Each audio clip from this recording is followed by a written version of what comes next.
Au nom du Père, du Fils et du Saint-Esprit. Amen. Christ est ressuscité. Oui, c'est la vérité. Moi, je vérifie toujours. Je l'ai vérifié plusieurs fois hier soir. Si vous saviez pourquoi on était là, c'est bien. Oui, mes frères et sœurs, le Christ est ressuscité. C'est tous les ans une joie vraiment bouleversante de l'annoncer. Et pourtant, c'est quelque chose, j'allais dire, que l'on devrait savoir. C'est quelque chose qui devrait couler dans notre sang et dans notre ADN de chrétien. Oui, Christ est ressuscité. C'est ce qui fait d'ailleurs, je dirais, le fondement de notre foi. Et pourtant, combien de fois on nous a éloignés de ce message? Combien de fois on a essayé de s'opposer à cette foi en la résurrection du Christ? Alors que franchement, il ne servirait à rien d'être chrétien sans croire à ce fondement même de la vie. C'est ce qui fonde notre vie chrétienne, mais toute la vie. Il a tout restauré, il a tout rénové. Hier soir, nous étions, malgré les lumières, les chants, nous étions quand même encore dans l'ambiance de cette lumière jaillissante dans le tombeau, de cette espèce d'explosion de lumière qui a eu lieu au moment de la résurrection.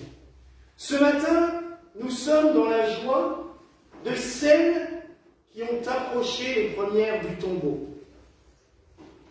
Marie-Madeleine fut la première.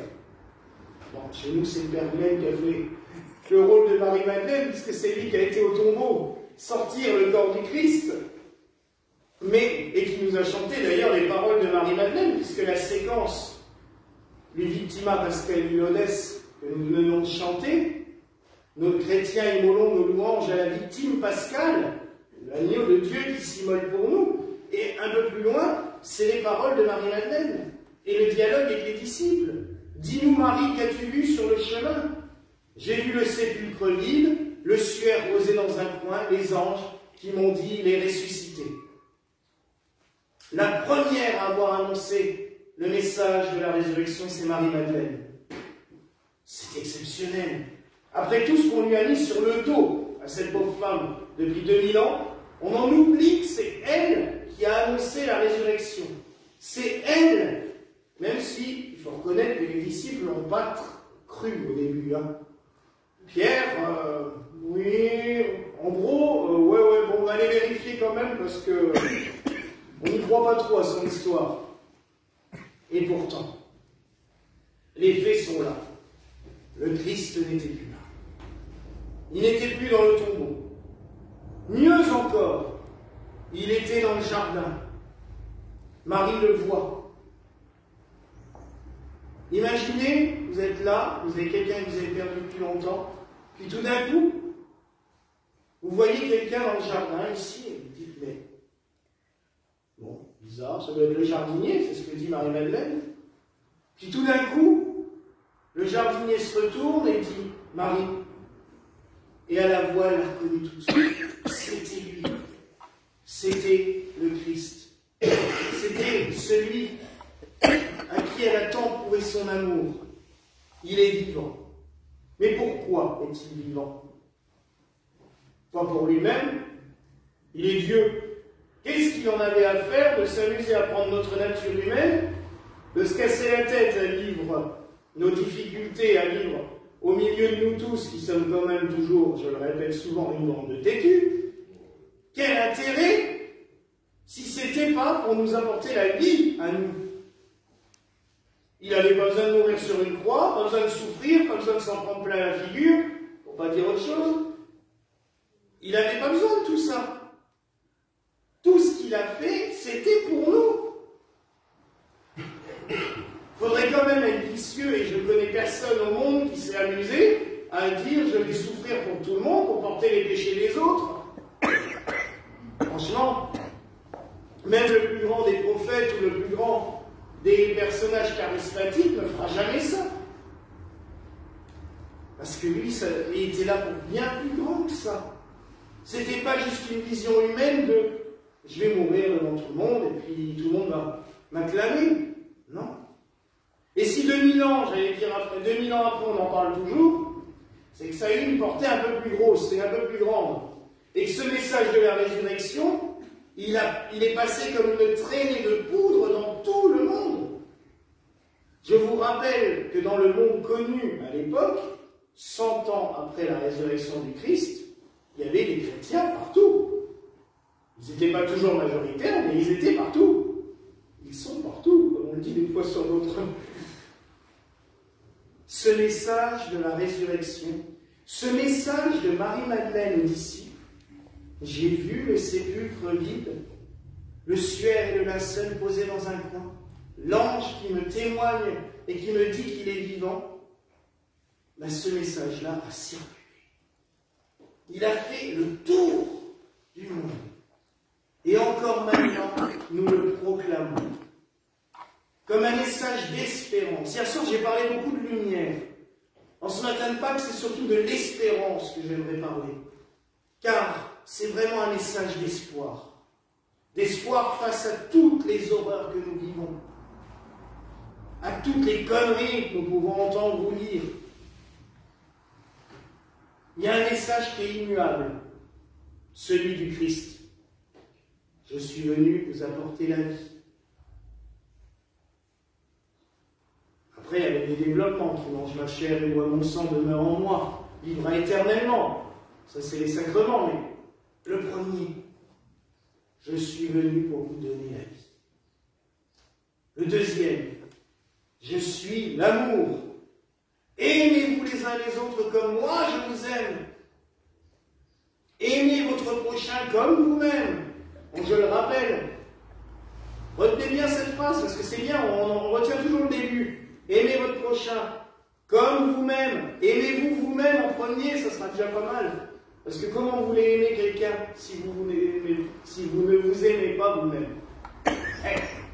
Il faut déjà, ça ne veut pas dire coucou mon ego, l'orgueil et tout, hein, non. Ça veut juste dire de savoir s'accepter tel qu'on est. Et je pense que c'est une des plus belles choses que le Christ a fait et qu'il nous demande en tant que chrétiens. Il ne nous demande pas de changer,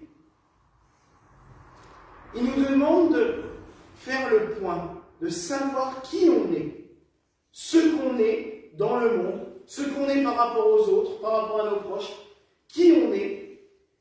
Et bien sûr, si on fait du mal aux autres ou si on n'est vraiment pas du tout en osmose avec les autres, de nous améliorer, d'évoluer, de grandir. Et c'est un peu aussi ce cheminement que tous les chrétiens doivent faire, que ceux qui se préparent au sacerdoce doivent faire encore plus. Parce que c'est qu'un début. Tu as vu, j'étais gentil, j'ai pas coupé beaucoup. Ça m'a tenté. Mais non, je me suis dit, hop, on va pas faire de trou. Mais c'est un début. Il y en a d'autres, ça va être compliqué pour couper d'ailleurs, je suis en train de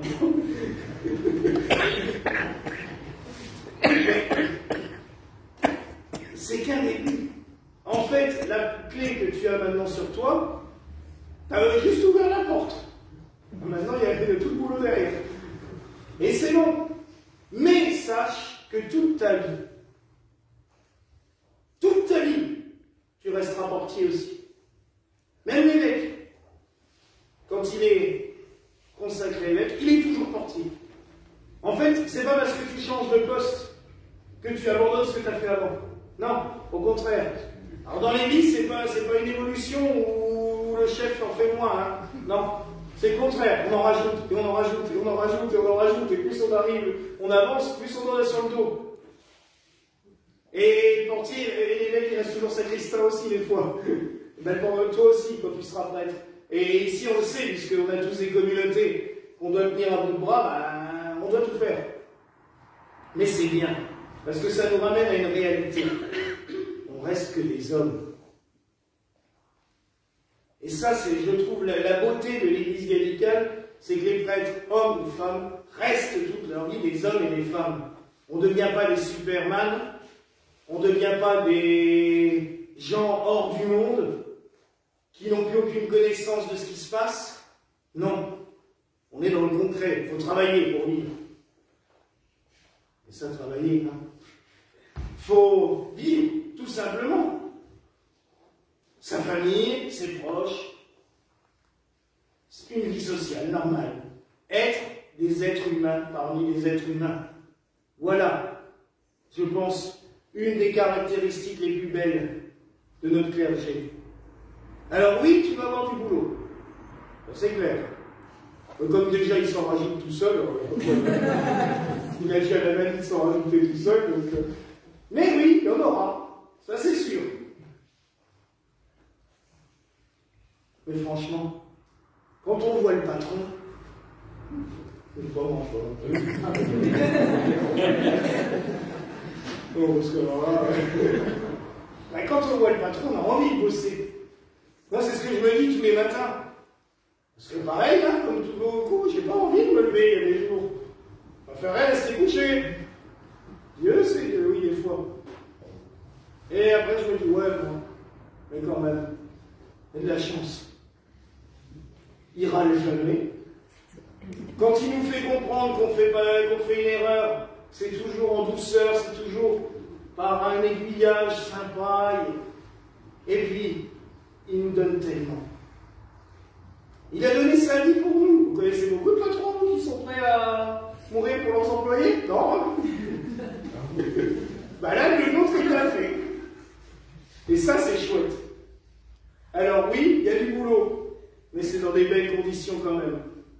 Après, on reste que des humains. Et on est entouré d'humains. Donc, des fois, il y a aussi des difficultés. Mais justement, grâce au patron, ça va mieux. Et ça passe. Heureusement. Alors oui, je te souhaite une belle route. Parce qu'il y a du chemin. Enfin, belle route, pas trop loin d'ici non plus. Non, parce que vous avez vu, il est quand même bien, il rattrape les oublis de son évêque quand même. C'est souvent ça, c'est bien. Il voit quand j'oublie des choses. Donc, belle route aussi. Mais, c'est pas parce que lui, il fait son cheminement de ce côté, que nous, en tant que chrétiens, on ne doit pas communiquer le message qu'on a reçu durant tout ce week-end. Parce que le message de Pâques, c'est à communiquer autour de nous. Hein. Puis, franchement, des idées de paix, d'amour, de fraternité, de lumière, ça parle à tout le monde, non? Alors, transmettons-les autour de nous. Offrons-les aux autres. C'est quoi d'offrir un sourire à quelqu'un? C'est quoi, face à quelqu'un qui commence à être agressif, de lui donner une bénédiction, de lui dire que la paix soit avec toi? C'est beau ce message du Christ. Que la paix soit avec vous. Je crois que c'est la plus belle des paroles. C'est bête, pendant une semaine, je n'ai pas le droit de la dire, puisqu'on dit que Christ est ressuscité. Autrement, c'est vrai que l'évêque a ce privilège de dire que la paix soit avec vous, au lieu que le Seigneur soit avec vous. Mais on peut tous le souhaiter aux autres, que la paix soit avec vous. C'est beau ça. Alors mes frères et sœurs, en ce monde bien troublé, en ce monde bien agressif, et en ce moment ça vaut le détour, donnons la paix du Christ aux autres. Donnons cette paix, par un sourire, par un mot gentil. Quand il y a une agression, réagissons pas. Ou alors, que la paix soit avec toi. Sois en paix, moi je le suis avec toi. Voilà. C'est vraiment ces belles choses que le Seigneur nous a laissées, nous a données. Et c'est ce que nous devons transmettre aux autres. Et puis, n'oublions pas cette vérité première, la résurrection. Parce que nous savons que derrière, il y a autre chose. Et ça, pour moi, c'est la plus belle des lumières et des grâces.